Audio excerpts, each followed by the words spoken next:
ஆண்டவராகிய இயேசு கிறிஸ்துவுக்குள் மிகவும் அதிகமாக நேசிக்கப்படுகின்றவர்களே, மீண்டுமாக உங்கள் யாவரையும் இறைமைந்தன் இயேசுவின் திருப்பெயரிலே இந்த புதிய மாதமாகிய ஜூன் மாதத்தின் 2ஆம் நாளிலே உங்களை சந்திப்பதிலே மிகுந்த மகிழ்ச்சி அடைகின்றோம். இந்த காலை நேர இறை தியானத்தை நாம் ஆரம்பிக்கலாம். நமது ஆரம்பம் பிதா, குமாரன், பரிசுத்த ஆவி நாமத்தில் உள்ளது. ஆமென். ஜெபிப்போம். மகா இரக்கமும் கிருபையும் நிறைந்த எங்கள் நல்ல ஆண்டவரே, எங்கள் ராஜாதி ராஜாவே, கர்த்தாதி கர்த்தாவே, ஆசீர்வதிக்கப்பட்ட மன மகிழ்ச்சியான ஆண்டவரே, புதிய மாதமாகி இந்த ஜூன் மாதத்தின் 2ஆம் நாளுக்காக நன்றி செலுத்துகிறோம். கடந்து போன ஆண்டவரே, இரவு முழுவதும் கடந்து போன வாரம் முழுவதும் எங்களோடு இருந்து எங்களை காத்தேன். இதோ இந்த புதிய ஆண்டவரே மாதத்தையும் புதிய நாளையும் புதிய வாரத்தையும் தந்திருக்கிறேன். இந்த ஆண்டவரை நாள் எங்களுக்கு வேலை நாளாக இருக்கிறபடினாலே பிள்ளைகள் பள்ளிக்கூடங்களுக்கு செல்ல இருக்கிறார்கள். ஆசிரியர் பெருமக்களும் மாணவ செல்வங்களும் கல்லூரிகளுக்கும் பல இடங்களுக்கும் செல்ல இருக்கிறார்கள். இந்த பயணங்கள் எல்லாம் என் தேவன் வாய்க்கு செய்யும். இந்த புதிய கல்வியாண்டை என் பிள்ளைகளுக்கு ஆண்டவர் எங்களுக்கு ஆசிரியர் பெருமக்களுக்கும் நீர் ஆசீர்வதியும். அவர்கள் மிக சிறப்பாக பாடங்களை நடத்தி பிள்ளைகளை ஆண்டவர் ஊக்குவிக்கவும், பிள்ளைகளும் நன்றாக படித்து வாழ்க்கையில் முன்னேறவும் கர்த்தர் கிருபைத்தார். புதிய வகுப்புகளுக்கும் புதிய ஆண்டவர் சூழ்நிலைகளுக்கும் செல்லுகின்ற மாணாக்கர்களையும் கர்த்தர் ஆசீர்வதி. குறிப்பாக இந்த நாளின் இறை செய்திக்காக ஜெபிக்கிறோம். இப்படி இறை வார்த்தையின் வழியாக ஆண்டவரை அடியாரோடு நீர் பேசும் நாளின் ஆண்டவரை பாடல் வேலை ஜெப வேலையை எங்களுக்கு ஆசீர்வதித்து தர வேண்டுமாய் ஜெபிக்கிறோம். இறை மைந்தன் இயேசுவின் மூலம் ஜெபிக்கிறோம் நல்ல பிதாவே, ஆமென். இந்த காலை நேரத்தில் நம்முடைய தந்தை பெர்குமன் சாயருடைய பாடலாக எனது தலைவன் இயேசுராஜன் இந்த பாடலை சாரோடு இணைந்து நாம் பாடும்.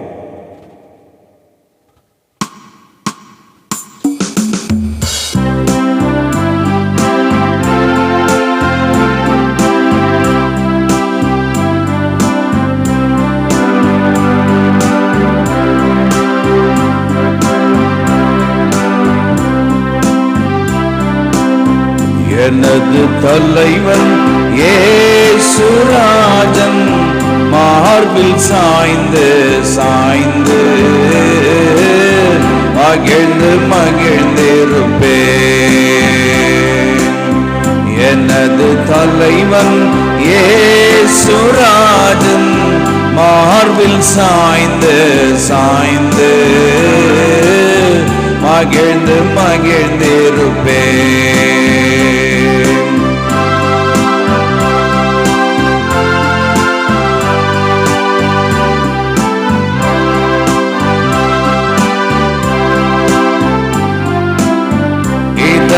தீபம் எனது தெய்வம், இரக்கத்தின் சிகரம்.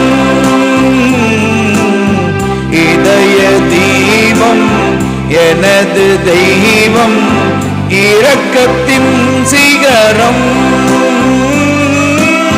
பார்த்து பார்த்து ரசித்து ருசித்து, பார்த்து பார்த்து ரசித்து ருசித்து பரவசம் அடைவேன், பரவசம் அடைவேன். எனது தலைவன் இயேசுராஜன் மார்பில் சாய்ந்து சாய்ந்து மகிழ்ந்து மகிழ்ந்திருப்பேன்.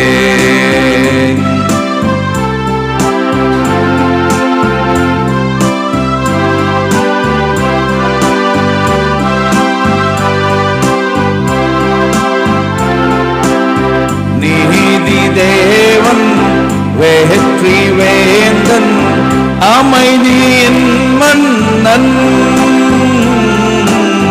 நீதி தேவன் வெற்றி வேந்தன், அமைதியின் மன்னன். நினைத்து நினைத்து துதித்து துதித்து, நினைத்து நினைத்து துதித்து துதித்து நிம்மதி அடைவேன், நிம்மதி அடைவேன். எனது தலைவன் இயேசுராஜன் மார்பில் சாய்ந்து சாய்ந்து மகிழ்ந்து மகிழ்ந்திருப்பேன்.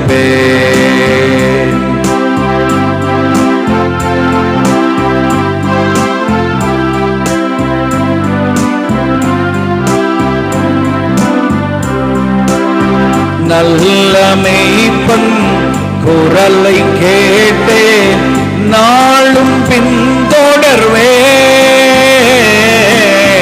நல்ல மேய்ப்பன் குரலை கேட்டேன், நாளும் பின்தொடர்வேன்.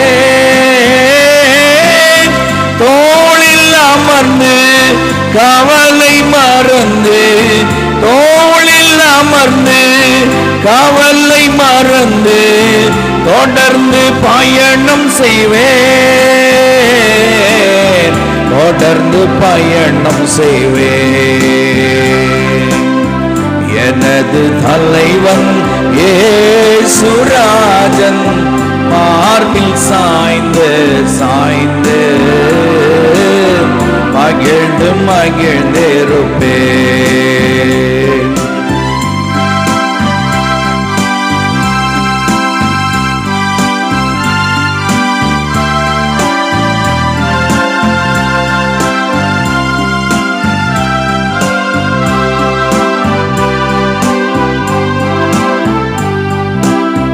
பசும்பொல் மேய்ச்சல் அமர்ந்த தண்ணீர் அழைத்து செல்பவரே, பசும்புல் மேய்ச்சல் அமர்ந்த தண்ணீர் அழைத்து செல்பவரே. ஆத்துமாவை தினமும் தேற்றி, ஆத்துமாவை தினமும் தேற்றி அணைத்துக் கொள்பவரே, அணைத்துக் கொள்பவரே. எனது தலைவன் இயேசுராஜன் மார்பில் சாய்ந்து சாய்ந்து மகிழ்ந்து மகிழ்ந்திருப்பேன்.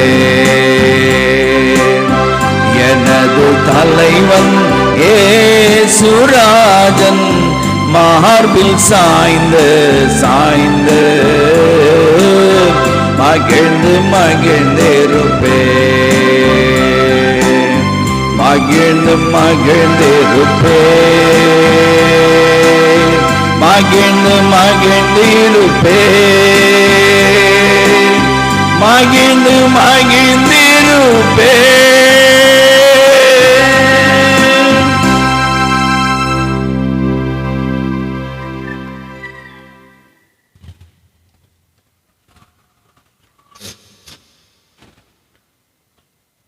வெற்றி சிறந்து உயிர்த்தெழுந்து மரணத்தை ஜெயித்திருக்கிற நம்முடைய ஆண்டவராகிய இயேசு கிறிஸ்துக்குள் மிகவும் அதிகமாய் நேசிக்கப்படுகின்றவர்களே, இந்த காலை நேரத்தில் உங்களோடு கூட தியானிக்கும்படியாய் தெரிந்து கொண்ட கடவுளுடைய வார்த்தை சங்கீதம் 143வது சங்கீதம். உதவிக்காக மன்றாடுகின்ற ஒரு பாடலாக இது இருக்கிறது. தாவீதினுடைய புகழ்பா. இந்த பாடல் பாவ சங்கீர்த்தன பாடல், அதாவது பெனிஷனல் சாம் என்று நம்ம பார்க்கிறோம். Expressing deep distress, sorrow and a cry for help என்று நம்ம பார்க்குறோம். அதாவது ஒரு பாவ சங்கீர்த்தன ஆராதனையில் இந்த சங்கீதம் படிக்கப்படலாம். ஒரு தனிப்பட்ட மனிதன் பாவத்தை கடுமையாய் உணர்கிற போது படித்து ஆண்டவருடைய உதவிக்காக மன்றாடுகின்ற ஒரு சங்கீதமாக இது இருக்கிறது. இதனுடைய ஆத்தர்ஷிப் நீங்கள் பார்த்தீங்கன்னா பொதுவாகவே இது தாவீதினுடைய சங்கீதம் என்று சொல்லப்படுகிறது. இதனுடைய காலகட்டம் நம்ம பார்த்தோன்னு சொன்னால் தாவீது வாழ்ந்த நாட்களில் 1010 முதல் 970 BCயில் இது எழுதப்பட்டதாக, கிறிஸ்துவுக்கு முன்பாக எழுதப்பட்டதாக நம்ம பார்க்குறோம்.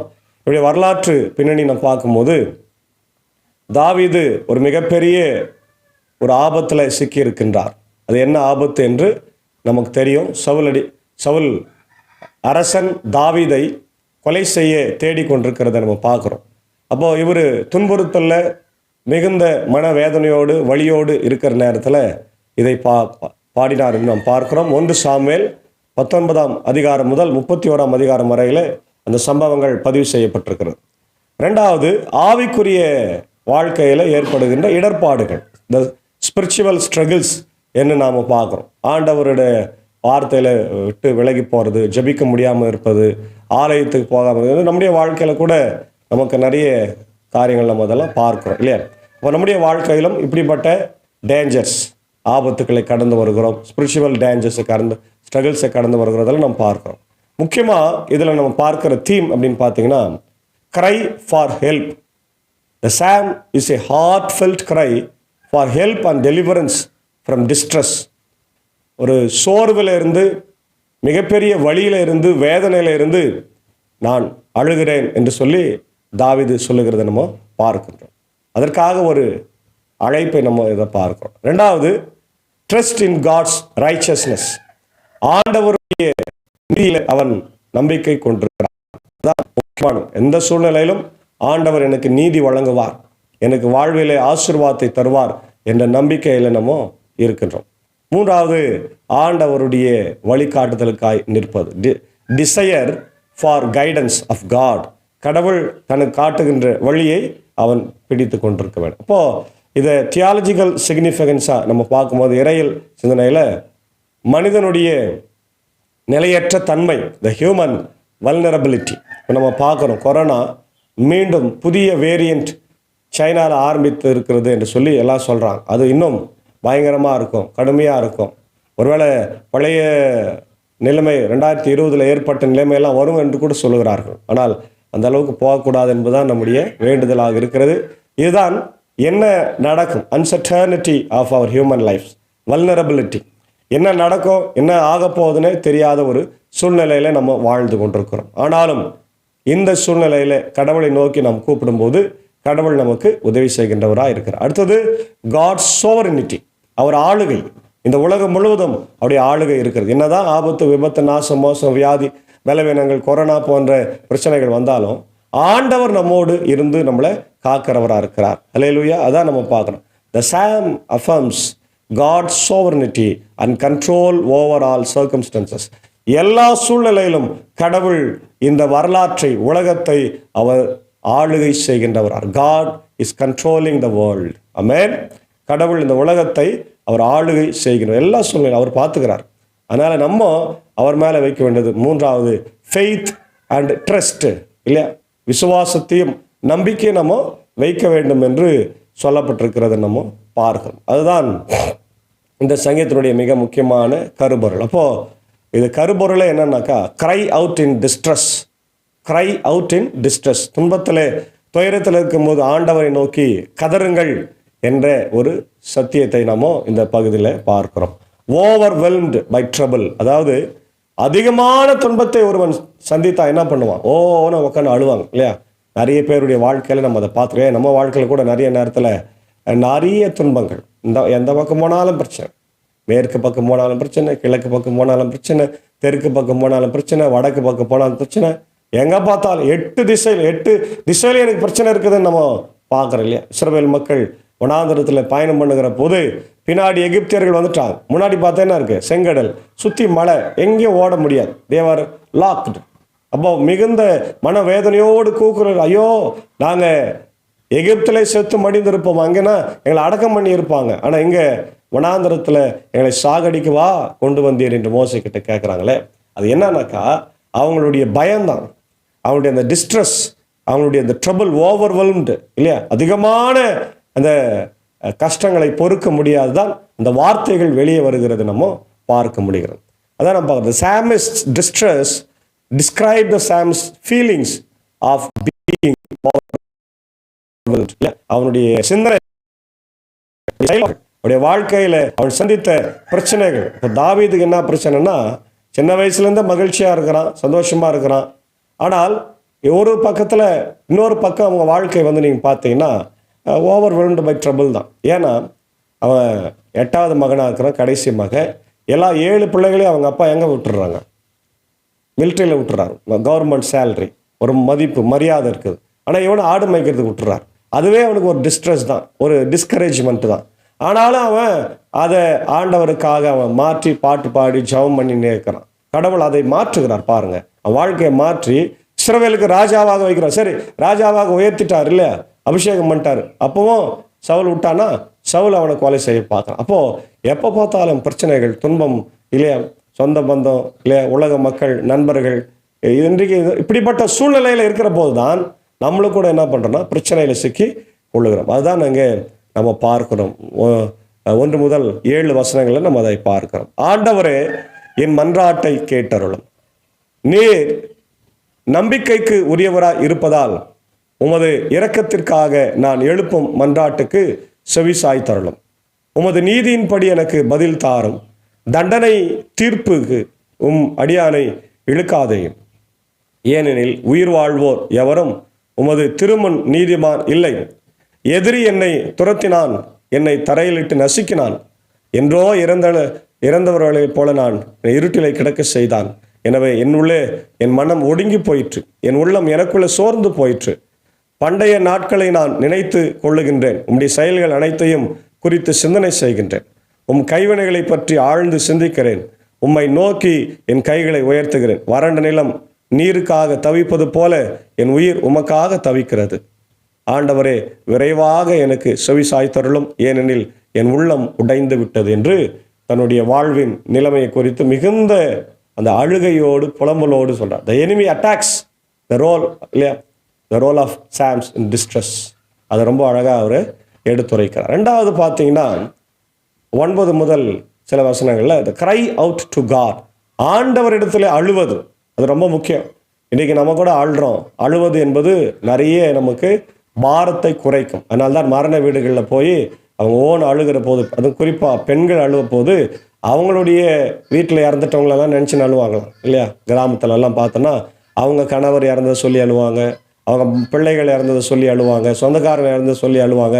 அப்போ அவங்களுடைய மனதில் இருக்கிற பாரங்கள் எல்லாம் லேசாகும். அதுபோல தான் இங்கே சங்கீதக்காரன் அழுகிறான். cry out to God, இல்லை, யார்கிட்ட அழுணும்? ஆண்டவர்கிட்ட அழணும். மனிதர்கிட்ட அழுதிங்கன்னா அவன் இன்னைக்கு என்ன பண்ணுறான்? அதெல்லாம் வீடியோவை எடுத்து வச்சு அசிங்கப்படுத்துகிறான். அதை இன்னைக்கு ஏதோ ஒரு கேலி செய்கிற மாதிரி, கிண்டல் செய்கிற மாதிரி இன்னைக்கு நம்முடைய கஷ்டங்களை அவனுக்கு அதை ரீல்ஸ் போடுறதுக்கு அவன் யூஸ் பண்ணிக்கிறான்.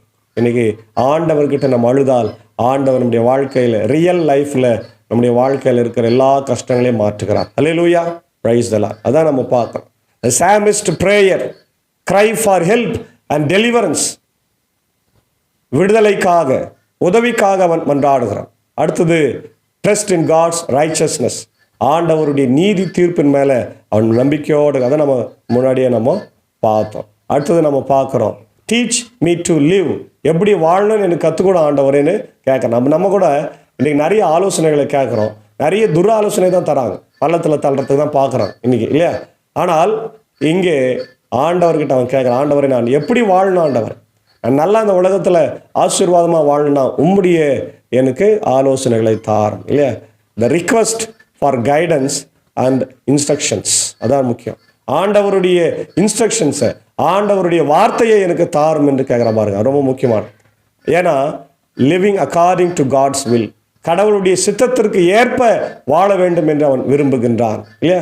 த importance of the living according to God's will and ways, ஆண்டவருடைய வழியில், ஆண்டவருடைய சித்தத்தில் தன்னை இணைத்து கொண்டு வாழ வேண்டும் என்று அவன் விரும்புகிறான். அதான் நம்ம 8ஆம் வசனத்திலிருந்து நம்ம பார்க்கின்றோம்.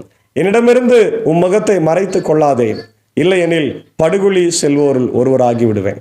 உமது பேரன்பை நான் வைகரையில் கண்டடைய செய்யும், ஏனெனில் உம்மீது நம்பிக்கை வைத்துள்ளேன். இந்த பேரன்பு ரொம்ப முக்கியமானது. எசது என்ற வார்த்தையிலிருந்து வருகிறது.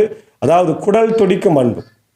ஒரு தாய் எப்படி தன் பிள்ளை கீழே விழுந்தால் ஓடி போய் எல்லாத்தையும் போட்டு கையில் அவன் என்ன சமைச்சிருந்தாலும் என்ன பண்ணியிருந்தாலும் அதெல்லாம் தூக்கி போட்டு போய் ஓடி போய் தன் பிள்ளையை தூக்கி அரவணைக்கிறாள், அதுபோல ஆண்டவருடைய அன்பு பேரன். அதுக்காக தான் கல்வாரி சிலுவையில் நமக்காய் மரித்து ரத்தம் சிந்தி நம்மை மீட்டு இருக்கிற தாயன்பு, இல்லையா?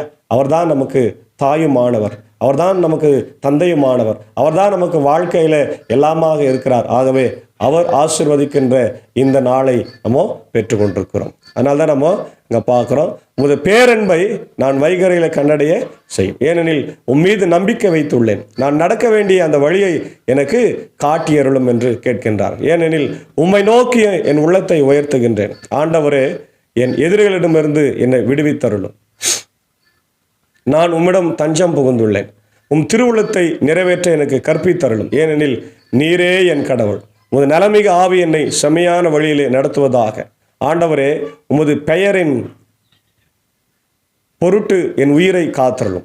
உமது நீதியின் பொருட்டு என்னை நெருக்கடியில் நின்று விடுவித்தருளும். உமது பேரன்பை முன்னிட்டு என் பகைவரை அழித்துவிடும். என் பகைவர் அனைவரையும் ஒழித்து விடும், ஏனெனில் நான் உமக்கே அடிமை என்று சொல்லுகிறார். ரொம்ப அழகான ஒரு சங்கீதம் பாரு. ஒவ்வொரு மனிதனுடைய வாழ்க்கையில் ஏற்படுகிற துன்பத்தில் துயரத்தில் நம்ம எப்படியெல்லாம் நடந்து கொள்ள வேண்டும் சொல்லி ரொம்ப அழகாக தாவீது சொல்கிறார். அப்போது ப்ரேயர் இன் டிஸ்ட்ரெஸ், துன்பத்தில் துயரத்தில் இருக்கும் போது நம்ம அழுது ஜபிக்க வேண்டும். சங்கீதம் 42 நம்ம பார்க்குறோம், சங்கீதம் 130 பார்க்குறோம், மத்திய 26:36 ஏசாமி கெட்செமனே தோட்டத்தில் ப்ரேயர் பண்ணுறார் பார்த்தீங்களா, அது நமக்கு ஒரு மாடலாக கொடுக்கப்பட்டிருக்கிறது. அதே போல் ஆண்டவருடைய நீதியில் நம்ம நம்பிக்கை வைக்கணும். சங்கீதம் 7:8-11, சங்கீதம் 119, 137, 144, ரோமர் 3:21-26. அதே போல் கடவுளுடைய சித்தத்தின்படி வாழ நம்ம அழைக்கப்பட்டிருக்கிறோம். சங்கீதம் 119, 1-176, அது ஃபுல்லாக அந்த சங்கீதமே பெரிய சங்கீதம். நேரம் தான் வீட்டில் வாசித்து பாருங்கள். அதே போல் மீகா 6:8, only doing justice, loving kindness and walking humbly. இதை தவிர கடவுள் வேறையோ எதையும் எதிர்பார்க்கல. கடவுள் தாழ்மையை தான் எதிர்பார்க்கிறார், மனிதனுக்கு உதவி செய்வதை எதிர்பார்க்கிறார் என்று நம்ம பார்க்குறோம். எபேசியர் 2:10 நாம் படைக்கப்பட்ட நோக்கம் கிறிஸ்துவுக்காக கைவினை பொருளாக நம்ம இருக்கிறோம்.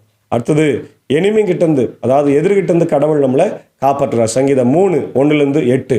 அதே போல் சங்கீதம் 23:4, 2 தெசலோனிக்கர் 3:1-5. அதே போல் ஹோப் இன் டெலிவரன்ஸ், சங்கீதம் 34:15-22, ஏசாயா 41:10 இல்லையா, பயப்படாதே கலங்காது திகையாது நான் உன் தேவன் நன்னோடு. இந்த புதிய மாதத்தில் கூட ஆண்டவர் நமக்கு சொல்கிறாரு, எந்த கஷ்டங்களை பார்த்து கவலைகளை பார்த்து பயப்படாத, அழாத, நான் உன்னோடு கூட இருக்கிறேன், உன்னை நான் நீதியின் வலது கரத்தினால தாங்குவேன் இல்லையா, நீ குழம்பாதன்னு சொல்கிறார். கடைசியாக ரோமர் 8:28 பார்க்குறோம், அனைத்தும் நன்மைக்கே நடைபெறுகிறது. ஆமென், அல்லேலூயா. ஆம், பிரியமான தேவனுடைய பிள்ளைகளை, இந்த காலை நேரத்தில் நம்முடைய வாழ்க்கையில் நமக்கு இருக்கிற கஷ்டங்கள், துன்பங்கள், பிரச்சனைகள் எல்லாவற்றிலிருந்தும் நாம் விடுபட ஆண்டவரை நோக்கி மன்றாடுவோம், அவரை நோக்கி அழுவோம். மற்றவர்களை பார்த்து அல்ல, உறவுகிட்ட, மக்கள்கிட்ட இல்லை, நண்பர்கள்கிட்ட இல்லை, ஆண்டவரை நோக்கி பார்ப்போம். அவரே நமக்கு நல்ல தாயாக, தந்தையாக, நண்பனாக, தோழியாக இருக்கிறார் என்பதை உணர்ந்து வாழ தூய ஆவியானவர் இந்த நாளில் நம்ம உதவி செய்வாராக. ஆமேன். ஜெபிப்போம். துதிகளின் மத்தியிலே மகிமையோடு வீற்றிருக்கிற எங்கள் நல்ல ஆண்டவரே, எங்கள் ராஜாதி ராஜாவே, கர்த்தாதி கர்த்தாவே, இந்த ஆசீர்வதிக்கப்பட்ட மனமகிழ்வான ஆண்டவரே, காலை வேலைக்காக நன்றி செலுத்துகிறோம். புதிய மாதம், புதிய ஒரு சூழல் ஆண்டவரே. இன்றைக்கு பள்ளிகள் திறக்கிறது, பிள்ளைகள் எல்லாம் பள்ளிக்கு போக போகிறாங்க, ஆசிரியர் பெருமக்கள் பள்ளிக்கு போக போகிறாங்க, பிள்ளைகள் கல்லூரிகளுக்கு போக போகிறாங்க ராஜா. புதிய சூழ்நிலை இருக்கிறது. இந்த சூழ்நிலையெல்லாம் எங்களுக்கு ஆசீர்வாதத்தை தாரு ராஜா. ஆண்டவரே, பிள்ளைகள் பத்திரமாய் சென்று பத்திரமாய் திரும்பி வரவும், எந்த ஆபத்தும் விபத்தும் நாசம் மோசம் ஆண்டவர் அணுகிக் கொள்ளாதபடி காத்தரல், இந்த வெயிலின் உஷ்ணத்திலிருந்து காத்தரல வேண்டும் என்று இஞ்சி மன்றாடுகிறோம். மழையை தார ராஜா. கடந்த மே மாதம் முழுவதும் நல்ல மழையை தந்திருக்கிறீர். தொடர்ந்து ஜூன் மாதத்தில் கூட எங்களுக்கு இந்த சீசன் மழையை தந்து இப்படி புல் பூண்டைகள் செழிக்க எங்களுக்கு உதவி செய்யும். இந்த காலை நேரத்தில் உடைய இறை வார்த்தை கேட்டுக்கொண்டிருக்கிற அகில உலகத்தில் இருக்கிற எல்லா மக்களும், குறிப்பாய் தமிழ் மக்களை என் தேவன் ஆசீர்வதிக்க வேண்டும் என்று எஞ்சி மன்றாடுகிறோம். தமிழ் கிறிஸ்தவர்கள் ஆண்டவரே, கிறிஸ்துவை அறியாதவர்கள், இதை கேட்கின்றவர்கள், பார்க்கின்ற எல்லாருடைய வாழ்க்கையில் கவலைகள், கஷ்டங்களை மாற்றி ஆசீர்வாதத்தை இந்த புதிய மாதத்தில் தாரும் ஆண்டவரே. இதோ இந்த நாளிலே ஆண்டவர் இந்த ஊழியத்தில் எங்களோடு இருக்கிற நண்பர் சாரியும் ஏஞ்சாக்காவையும் அன்பான பிள்ளைகள் மார்த்தாள் மரியாதை ஆசீர்வாதம் விசேஷமாய் மார்த்தாள் மரியாதைக்காக ஜபிக்கிறோம். இந்த நாளிலே பள்ளிக்கூடத்துக்கு செல்ல இருக்கிறார்கள், புதிய வகுப்புக்கு. அந்த பிள்ளைகள் நன்றாய் படிக்கவும், போக்கில் வார்த்தை உடைய கிருபை தங்கரவும், வகுப்பறையில் இருக்கும்போது உடைய பாதுகாப்பை நீ உறுதி செய்ய வேண்டும் என்று கெஞ்சி பண்ணுறாரு. சாரி அக்காவை ஆசீர்வாதிங்க. இதோ பள்ளிக்கூடத்துக்கு போகும்போதும் ஆண்டவரை, இதோ அக்கா கல்லூரிக்கு போகும்போதும் பாதுகாப்பை தந்து வழி நடத்துங்க. அதே போல் ஆண்டவரை என்னுடைய அன்புக்குரிய சாக்கோ சாருக்காக, ஆண்டவர் பிரீதா டீச்சருக்காக ஜபிக்கிறோம். அவர்களும் இந்த 2ஆம் தேதி இந்த நாளிலே ஆண்டவரே பள்ளிக்கூடத்திற்கும் ஆண்டவரை போக இருக்கிறார்கள். அவருடைய ஆண்டவரை இடங்களை ஆசீர்வதிங்க. போகும்போது வரும்போதும் பயணங்களை என் தேவன் வாய்க்க செய்யுங்க. அவருடைய குடும்பங்களை ஆசீர்வதிக்க வேண்டும் என்று ஜெபிக்கிறோம் ராஜா. தொடர்ந்து அடைய நீ குடும்பத்தாரையும் கூட நீர் ஆசீர்வதிங்க. பிள்ளைகள் கூட ஆண்டவர் மேலங்டன் மேவிஸ் இன்னைக்கு ஸ்கூலுக்கு போக போகிறாங்க, அவர்களையும் ஆசீர்வதிங்க. இந்த வருடம் முழுக்க பிள்ளைகளை பாதுகாத்துக் கொள்ள வேண்டும் என்று கெஞ்சி மன்றாடு. தொடர்ந்து ஆண்டவர் இந்த நாளிலே இதோ கர்த்தாவே, பிறந்த நாட்களை, திருமண நாட்களை காணுகின்றவர்களை ஆசீர்வதிங்க. குறிப்பாக அன்புக்குரிய ஆண்டவர் வெள்ளூர் ஆண்டவரே கெனடி அண்ணனுக்காக நான் ஜபிக்கிறோம். அவருடைய அன்பு துணைவியார் பிள்ளைகள் யாவரையும் ஆசீர்வதிங்க. குறிப்பாய் அவருடைய அன்புக்குரிய தம்பி அஜய்க்கா ஜபிக்கிறோம். மகனை ஆசீர்வதிங்க. இந்த நாளிலே தன் பிறந்த நாளை கண்டு நன்றி செலுத்துகிற பெரிய பாக்கியத்தை தந்திருக்கிறேன். மகனையும் அவருடைய அன்பு துணைவியாரையும் ஆசீர்வதிங்க. குறிப்பாய் அவருடைய கெனடி அண்ணனுக்காக ஜபிக்கிறோம். அடியனுங்க 5 வருடம் பணியாற்றுகிற போது மிகப்பெரிய ஒரு சப்போர்ட்டாக எனக்கு ஆண்டவர் இருந்திருக்கிறார். எல்லா ஊழியத்திலும் ஆண்டவர் துணையாக நின்றிருக்கிறார். இதோ நான் சோர்ந்து போகிற போதெல்லாம் எனக்கு ஆண்டவர் பலத்தை ஆண்டவரே அவர் வழியாக நான் பெற்றிருக்கிறேன், என்கரேஜ்மெண்ட்டை பெற்றிருக்கேன், நன்றி செலுத்துகிறேன். தொடர்ந்து அவரையும் அவருடைய அன்பான ஆண்டவரே மனைவி அக்காவையும் அன்பான பிள்ளைகளையும் கர்த்தர் நீர் ஆசீர்வதித்து எல்லா தேவைகளையும் சந்தித்து அவர் இருக்கிற இடங்களில் அவரை உயர்த்தி காத்தருள வேண்டும் என்று ஜெபிக்கின்றோம். அதே போல ஆண்டவரினுடைய அருள்நிதி ஐயா அவருடைய அன்பு துணைவியார் ஷீலா அம்மாவுக்காக ஜெபிக்கிறோம். ரிட்டையர்ட் டீச்சர், பள்ளிகொண்டாலிருந்து எங்களுக்கு ஒவ்வொரு நாளும் ஆண்டவரே இந்த ஊழியத்தில் பங்கு பெற்று எங்களை வாழ்த்தி ஜெபிக்கிறவர்கள் ஐயாவையும் அம்மாவையும் ஆசீர்வதியும். குறிப்பாய் அம்மாவுக்காக ஜெபிக்கிறோம். ஷீலா அம்மாவுக்கு நல்ல சுகம் பலன் ஜீவனை தாரும். இன்று போல் இன்று மகிழ்ச்சியோடு சுபிட்சத்தோடு சமாதானத்தோடு நல்ல ஆண்டவரை உடல் சுகத்தோடு ஆண்டவரை பெற்றுக்கொண்டு நீண்ட ஆயுசு நாட்களை பெற்றுக்கொண்டு வாழ என் தேவன் நீர் கிருபை தர வேண்டும் என்று ஜெபிக்கிறோம். அதே போல அடியேன் பணியாற்றுகிற பாப்பனப்பள்ளி போதை வட்டத்திற்காக, பாப்பனப்பள்ளி மின்னூர் வடகர மேல்சனம் திருச்சபையில் குடும்பங்கள் பொறுப்பாளர்களுக்காக ஜெபிக்கிறோம். பலவீனமாக இருக்கிற மக்களுக்காக ஜெபிக்கிறோம். எல்லாரையும் என் தேவன் ஆசீர்வதிங்க. ஆண்டவரே இதோ இந்த நாளிலே இப்படி ஆயர் பெருமக்கள் சபை விசுவாசிகள் எல்லாம் பலவீனமாக இருக்கிறாங்க. எல்லாரையும் கண்ணோக்கி பார்த்து அப்படியே பலவீனங்கள் எல்லாம் என் தேவன் இது மாற்ற வேண்டுமா ஜெபிக்கிறோம். குறிப்பாக அவருடைய அமுதம்மாவுக்காக, விமலாமாவுக்காக, கோபியனுடைய அன்பு தாயாருக்காக, இப்படி கோயில் பிள்ளை செல்வி அக்காவுக்காகவும், ஆண்டவரே என்னுடைய சுமதி அக்காவுடைய அன்பு தம்பி ஆண்டவரை மகன் பிரவீன்காக ஜெபிக்கிறோம். பலவீனங்கள் எல்லாம் மாற்றும். அதே போல என்னுடைய ரெவரண்ட் டாக்டர் உதயநேசனருக்கா நிக்சனருக்கா ஜெபிக்கிறோம். குறிப்பாக நிக்சனருக்காக வேண்டிக் கொள்கிறோம். மிகுந்த பலவீனமாக இருக்கிறார். ஆண்டவரே இதோ உணவு ஆண்டவர் மிக குறைவாக எடுக்கிறார் சொல்லி நாங்கள் பல விஷயங்களை கேள்விப்படுகிறோம். என் தேவன் கண்ணோக்கி பாரும். ஊழியக்காரர்களை ஆண்டவரே நீர் விரும்புகிறவர், சுகத்தை விரும்புகிறவர், கண்ணோக்கி பார்த்து சுகத்தை தார். இன்னும் யாரெல்லாம் பலவீனமாக இருக்கிறாங்களோ எல்லாரையும் என் தேவன் நீர் ஆற்றி தேற்ற வேண்டும் என்று ஆண்டவர் கெஞ்சி மன்றாடுகிறோம். அப்படி இந்திய சுவிசேஷத்தின் திருச்சபை 3 சபை சங்கங்கள், போதகர்கள், ஊழியங்கள், ஸ்தாபனங்கள், பள்ளிக்கூடங்கள், சிறப்பு பள்ளிக்கூடங்கள், பெதஸ்தா மருத்துவமனை, குறிப்பாய் இப்படி கண்கடைய ஏரியல் கல்லூரிக்காக ஜெபிக்கிறோம். எல்லா பிரச்சனைகளும் தீர்ந்து சுமூகமாக பிள்ளைகள் போய் படிக்க சூழ்நிலை உருவாக்கி தாரு ராஜா. உலகத்தில் இருக்கிற அனைத்து திருச்சபைகளையும் குடும்பங்களையும் ஆசீர்வதிங்க. என்னுடைய தாய் திருச்சபை கத்தோலிக்க திருச்சபை ஆண்டவரே, உலகத்தில் இருக்கிற அனைத்து லுத்ரன் திருச்சபைகள், புராட்டஸ்டன்ட் திருச்சபைகள், இண்டிபெண்டன்ட் பெண்டிகாஸ்டல் திருச்சபைகளுக்காக ஜெபிக்கிறோம். எல்லா சபைகளும் ஆண்டவர் நீர் ஆசீர்வதி ராஜா. நாங்கள் எல்லாரும் உமக்காக உழைக்க கிருபைத்தார். அப்படி தமிழ்நாட்டில் இருக்கிற ILCக்காக, ALCக்காக, TLCக்காக ஜெபிக்கிறோம். திருச்சபைகளை ஆசீர்வதிங்க. இந்தியாவில் இருக்கிற 14 லுத்ரன் திருச்சபைகளையும் கர்த்தர் ஆசீர்வதித்து இதை வழிநடத்த வேண்டும் என்று கெஞ்சி மன்றாடுறோம். தொடர்ந்து இப்படி திவ்ய பிரசன்னம் இந்த நாளில் எங்களோடு கொண்டு தங்கியிருக்கிற இப்படி இந்திய தேசத்திற்காக ஜனாதிபதி, இப்படி பிரதமர், இப்படி முதலமைச்சர், இப்படி தமிழ்நாட்டின் முதலமைச்சர், கவர்னருக்காக அனைத்து மாநிலத்தின் மக்களுக்காக வேண்டிக் கொள்கிறோம்.